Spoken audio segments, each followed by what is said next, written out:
अस्सलाम वालेकुम। Welcome to another biology lecture. और आज के इस लेक्चर के अंदर हम स्ट्रक्चर ऑफ वायरसेस को देखेंगे और साथ ही साथ बैक्टीरियोफेज जो एक वायरस है उसकी स्ट्रक्चर को डिटेल से स्टडी करेंगे। स्ट्रक्चर ऑफ वायरस से मतलब ये है कि वायरसेस में कौन कौन सी स्ट्रक्चर्स प्रेजेंट होती हैं, और मेरी ये कोशिश होगी कि आपको उन स्ट्रक्चर्स के फंक्शंस भी बताने की कोशिश करूँ। तो चलें लेक्चर को स्टार्ट करते हैं। वायरसेस हम जानते हैं सबसे सिंपलेस्ट लिविंग ऑर्गेनिज्म है दुनिया के ऊपर। सो इनकी जो स्ट्रक्चर्स होंगी वो भी बहुत सिंपल होंगी। वायरसेस है very simple structures consist of following. यहाँ पर सबसे फर्स्ट स्ट्रक्चर जो मैंने लिखी है वो है कोर। कोर क्या है जी? द जेनेटिक मटेरियल डीएनए और RNA of the virus. Virus का जो जेनेटिक मटेरियल होता है ना उसे कोर कहा जाता है। जेनेटिक मटेरियल डीएनए भी हो सकता है और आरएनए भी हो सकता है। अगर आप कोर का वर्ड ना यूज़ करें तो जेनेटिक मटेरियल का वर्ड भी यूज़ कर सकते हैं, न्यूक्लिक एसिड भी यूज़ कर सकते हैं, डीएनए भी यूज़ कर सकते हैं। अगर आरएनए वायरस है तो आरएनए भी यूज़ कर सकते हैं। तो मैंने आपको क्या बताया कि जो कोर क्या है? जेनेटिक मटेरियल है। Suppose this is the DNA और ये क्या आ गया? कोर। इस स्ट्रक्चर को कोर भी कहा जाता है। सो नेक्स्ट प्रोमिनेंट स्ट्रक्चर कौन सी होती है वायरसेस में? कैप्सिड। कैप्सिड क्या है? Protective coat of protein surrounding the core. Capsid एक प्रोटेक्टिव कोट होती है जो कि कोर को सराउंड कर रही होती है और ये मिलकर बनी होती है प्रोटीन से। सो कैप्सिड क्या है? एक प्रोटेक्टिव कोट है, प्रोटेक्टिव लेयर है जो क्या कर रही होती है? सराउंड कर रही होती है किसको? कोर को। और ये क्या है? कैप्सिड। ठीक है, और ये मिलके बनी होती है प्रोटीन से। यहाँ पर मैंने वर्ड लिखा है capsid are made up of, capsid is made up of capsomeres. Capsid capsomere से मिलकर बना होता है। आपने एक वर्ड सुना होगा मोनोमर, हम यूज़ करते हैं कि बहुत सारे मोनोमर्स मिलकर पॉलीमर बनाते हैं। सेम इसी तरीके से है, बहुत सारे कैप्सोमेयर्स मिलकर कैप्सिड बनाते हैं। सो कैप्सोमेयर क्या है? स्मॉलेस्ट प्रोटीन का यूनिट है जो कि कैप्सिड को बना रहा होता है।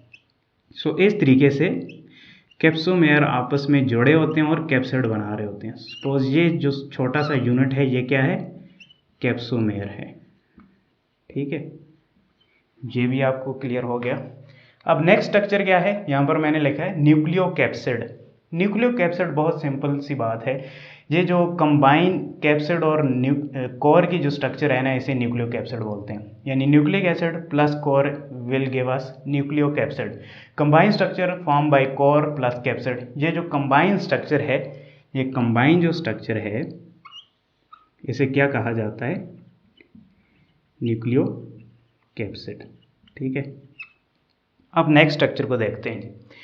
Envelope. Few viruses such as HIV, influenza, etc. have an additional lipoprotein layer around the capsid derived from the cell surface membrane of the host. कुछ वायरसेस में, मोस्टली ये एनिमल वायरसेस में जैसे कि HIV, इन्फ्लुएंजा वायरसेस में आपको capsid के ऊपर एक एडिशनल लिपोप्रोटीन की लेयर भी नजर आएगी। लिपोप्रोटीन की यानी लिपिड प्लस प्रोटीन से मिली हुई एक एडिशनल कवरिंग लेयर नज़र आएगी कुछ वायरसेस में। और ये कवरिंग या लेयर कहाँ से आती है? ये उन सेल से आती है जिनको वायरस इन्फेक्ट कर रहे होते हैं। सपोज एनिमल सेल को इन्फेक्ट कर रहे हैं तो एनिमल सेल से जैसे ये वायरस निकलेंगे तो एनिमल सेल की ही मेम्ब्रेन से अपने ऊपर कुछ लिपोप्रोटीन की लेयर लपेट लेंगे। ठीक है, सो इस लेयर को क्या बोलते हैं? एनवेलप बोलते हैं। सो यहाँ पर हम ड्रा करने की कोशिश करते हैं। मैं कहता हूँ कि कुछ वायरसेस के अंदर क्या होती है? लिपोप्रोटीन की एक लेयर होती है। किसकी? लिपोप्रोटीन की। ठीक है, और इसे क्या कहा जाता है? एनवेलप। होपफुली आपको समझ आएगी होगी। अब इसका फंक्शन क्या होता है? बहुत सारे एनिमल वायरसेस में एनवेलप बहुत इंपॉर्टेंट फंक्शन परफॉर्म करता है, क्योंकि ये जो है एनिमल सेल की अपनी जो है मेम्ब्रेन से बनी होती है ये एनवेलप। तो ये वायरसेस को प्रोटेक्ट करती है इम्यून रिस्पॉन्स से। हमारा इम्यून सिस्टम हमारे अपने सेल्स को किल नहीं करता। सो ये वायरसेस हमारे अपने सेल्स की जो लेयर है उसको ऊपर लपेट लेते हैं, तो हमारा इम्यून सिस्टम इन वायरसेस को किल नहीं करता। वो समझते हैं ये हमारे अपने सेल्स हैं। तो इस तरीके से एनवेलप जो है वायरसेस को हेल्प करता है to survive the immune system. Okay, next structure कुछ वायरसेस में आपको नजर आएगी, वो होती है glycoprotein. Glycoprotein mean combination of carbohydrate plus protein. Some viruses contain glycoprotein which enable viruses to recognize its host and help virus for entry into the host. कुछ viruses में ग्लाइकोप्रोटीन्स प्रेजेंट होते हैं। सपोज इस तरीके से कुछ pattern से present होते हैं ग्लाइकोप्रोटीन के, ठीक है। और ये मोस्टली आपको जो एनवेलप्ड वायरस हैं उनमें नज़र आएंगे, क्योंकि ये ग्लाइकोप्रोटीन जो हैं ये लिपोप्रोटीन में एम्बेड हुए हुए आपको नज़र आएंगे। अब इन ग्लाइकोप्रोटीन का फंक्शन क्या है? ये रिकॉग्नाइज करवाने में हेल्पफुल होते हैं वायरस को to the specific host. Suppose कोई वायरस है, उन्होंने स्टोमक के सेल्स को इन्फेक्ट करना है, तो अगर आप सांस के ज़रिए उन वायरसेस को अंदर लेते हैं तो वो इन्फेक्ट नहीं कर पाएंगे, क्योंकि उनके ऊपर ये जो ग्लाइकोप्रोटीन के पैटर्न्स हैं ना वो डिफरेंट होते हैं। ये बिल्कुल सिंपल अल्फाज में मैं आपको बताऊं, जैसे एंजाइम में लॉक एंड की मॉडल काम कर रहा होता है ना, इसी तरीके से ये ग्लाइकोप्रोटीन भी हेल्प करवाते हैं वायरस को टू रिकॉग्नाइज स्पेसिफिक होस्ट। इसलिए यहाँ पर मैंने एक लाइन लिखी है, glycoprotein make them very specific to the host, यानी वायरस बहुत स्पेसिफिक होते हैं। सपोज किसी वायरस ने रिस्पायरेटरी ट्रैक में इन्फेक्शन काज करना है, तो वो आपकी बॉडी की किसी और ट्रैक में इन्फेक्शन काज नहीं कर सकेगा, क्योंकि उसके जो ग्लाइकोप्रोटीन के पैटर्न हैं वो सिर्फ स्पेसिफिक हैं to the type of cell which are present in the respiratory tract. So hopefully आपको समझ आई होगी। अब हम चलते हैं स्ट्रक्चर ऑफ बैक्टीरियोफेज की तरफ।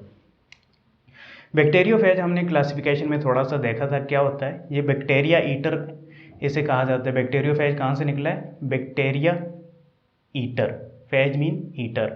इसका जो साइज है वो वेरी करता है from 24 to 200 nanometer in diameter. ये आपने याद रखना है, एमसीक्यूज में पूछा जा सकता है। और बैक्टीरियोफेजेस को कम्प्लेक्स वायरसेस भी कहा जाता है, और साथ में इनको टैडपोल भी कहा जाता है। टैडपोल क्यों कहा जाता है? क्योंकि टिपिकल जो बैक्टीरियोफेज है उसकी स्ट्रक्चर टैडपोल की तरह होती है, यानी उसका हेड और टेल जो है टैडपोल ऑफ फ्रॉग होती है ना, उसकी तरीके से होता है। यहाँ पर आप देख पा रहे हैं हेड एंड टेल, ठीक है। सो ये एक टिपिकल बैक्टीरियोफेज की स्ट्रक्चर है। इसकी स्ट्रक्चर को देखने की कोशिश करते हैं कि कौन कौन से पार्ट्स इसकी स्ट्रक्चर में प्रेजेंट हैं। सबसे पहले मैं आपको बताऊं कि टिपिकल जो बैक्टीरियोफेज है उसके दो रीजन होते हैं, head and tail. So this is head region and this is tail region, ठीक है। हेड रीजन को देखते हैं कि हेड रीजन में कौन कौन सी स्ट्रक्चर्स प्रेजेंट हैं। सबसे पहले तो हेड रीजन न्यूक्लियोकैप्सिड से मिलकर बना होता है। न्यूक्लियोकैप्सिड का वर्ड मैंने यूज़ किया तो आपके जहन में आ जाना चाहिए कि इसमें कैप्सिड होगा और साथ में कोर होगा। सो ये आ गया इसका कैप्सिड, ठीक है, प्रोटेक्टिव कवरिंग। और इनसाइड जो डीएनए है उसे कोर कहा जाता है, या जेनेटिक मटेरियल आप कह सकते हैं। और बैक्टीरियोफेज में हमेशा डीएनए होता है जेनेटिक मटेरियल, बैक्टीरियोफेज में आरएनए जेनेटिक मटेरियल नहीं होता। सो हेड क्या हो गया? Head consist of capsid plus core, जिसे न्यूक्लियोकैप्सिड टुगेदर कहा जाता है। और हेड का फंक्शन क्या होता है? ये जेनेटिक मटेरियल को प्रोटेक्ट कर रहा होता है। देन फिर हमारे पास बैक्टीरियोफेज की टेल आ जाती है। टेल क्या होती है जी? हेलिकल एंड रॉड शेप इसकी स्ट्रक्चर होती है। हेलिकल, ये आपको ये जो रिंग से नज़र आ रहे हैं ना, इस वजह से ये जो शीज होती है इसके रिंग से होते हैं, इसी वजह से इसे हेलिकल कहा जाता है। और रॉड शेप इलोंगेटेड से होती है, इसलिए रॉड शेप इसे कहा जाता है। टेल में सबसे पहले देखें, ये आपको कॉलर रीजन नज़र आ रहा होगा। ये इस तरीके से राउंड सा कॉलर होता है। इसका फंक्शन क्या होता है? ये हेड और टेल को आपस में जोड़ता है। देन हेड के दरमियान में आपको कुछ हॉलो ट्यूब नज़र आ रही होगी और इसके ऊपर कुछ कवरिंग है, ये आपको कवरिंग नज़र आ रही है, ठीक है। इस कवरिंग को बोलते हैं शीथ। इसका फंक्शन क्या होता है? ये फ्लेक्सिबल होती है और ये इस इंटरनल हॉलो ट्यूब को कवर कर रही होती है, ठीक है। फ्लेक्सिबल होने का फंक्शन क्या है? ये कॉन्ट्रैक्ट हो सकती है, ठीक है, कॉन्ट्रैक्ट और रिलैक्स हो सकती है। ये आगे हम जब साइकिल देखेंगे, लेटिक और लाइसोजेनिक साइकिल, वहाँ पर आपको क्लियर हो जाएगा इसका फंक्शन क्यों कॉन्ट्रैक्ट होती है, ठीक है।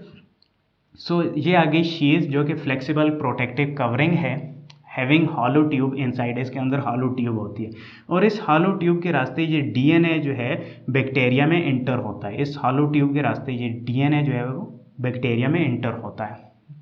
फिर हम नीचे आते हैं, जहाँ पर ये शीत ख़त्म होती है वहाँ पर एक बेस प्लेट होती है, ये आपको नज़र आ रही होगी। ये बेस प्लेट इसे कहा जाता है। इसके अंदर एक एंजाइम होता है जिसे लाइसोजाइम बोलते हैं। और लाइसोजाइम एंजाइम का फंक्शन क्या होता है? बैक्टीरिया की सेल वॉल को ब्रेक करना। और इसके नीचे यहाँ पर आपको कुछ पिन्स नज़र आ रहे होंगे, टेल पिन्स। इनका फंक्शन क्या होता है? ये जस्ट लाइक नीडल काम कर रहे होते हैं और इनके ज़रिए एंजाइम जो है इंजेक्ट होता है into the cell wall of bacteria, ठीक है। Then we have here tail fibres, कुछ पाउंड से होते हैं, ठीक है, बैक्टीरिया के। इन्हें टेल फाइबर्स कहा जाता है और इनका फंक्शन क्या होता है? It helps in the attachment with the host. ये जो टेल फाइबर्स हैं ये बैक्टीरियोफेज को होस्ट पर बैठने में हेल्प करते हैं। सो ये आ गई ओवरऑल स्ट्रक्चर ऑफ बैक्टीरियोफेज, और हर स्ट्रक्चर का मैंने आपको फंक्शन भी बता दिया कि हर स्ट्रक्चर का फंक्शन क्या है।